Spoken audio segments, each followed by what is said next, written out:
Have you ever wondered about the eagle on a musket's lock plate? Before the late 1700s, military muskets were not required to be marked. Militia members and even a few regular army were taking their muskets home. Literally thousands of muskets began disappearing from government arsenals. It was such a huge issue, George Washington himself even wrote about it. To Lieutenant Colonel Benjamin Flower, Morristown, March 31, 1777.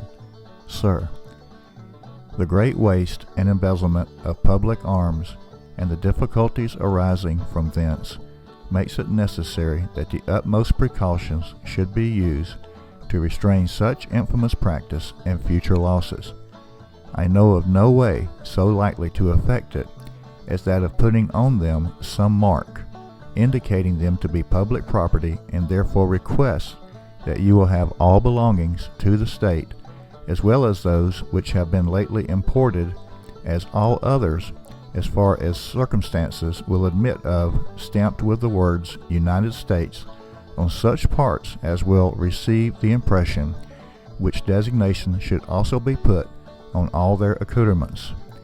This Congress determined should be done by a resolve of the 24th ulto, and if they had not, it is essential that it could not be dispensed with, as there are and will be many public arms here which ought to be secured by the same impression.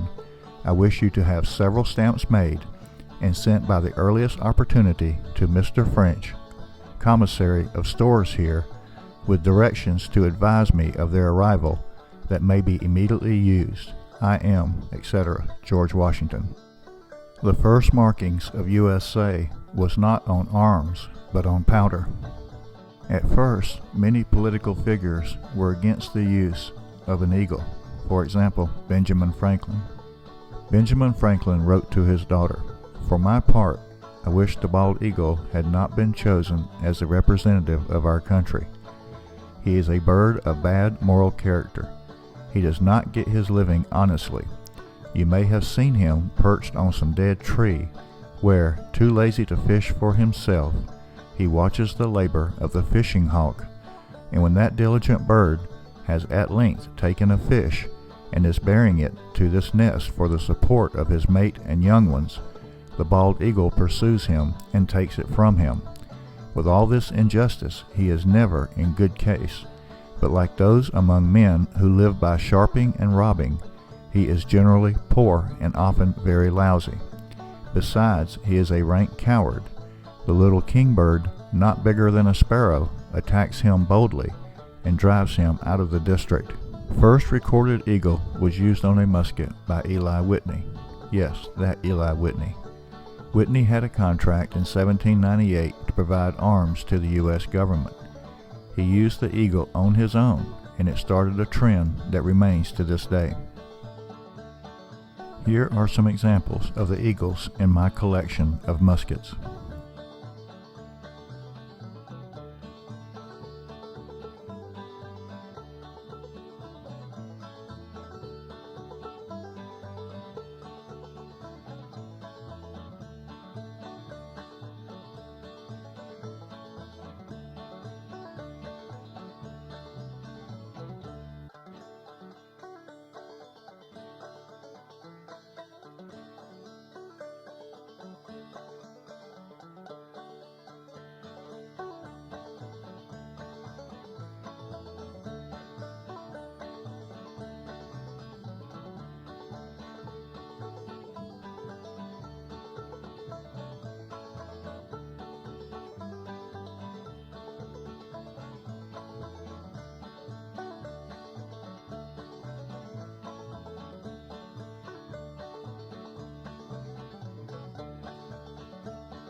The eagles are just one small part of a musket that can be studied.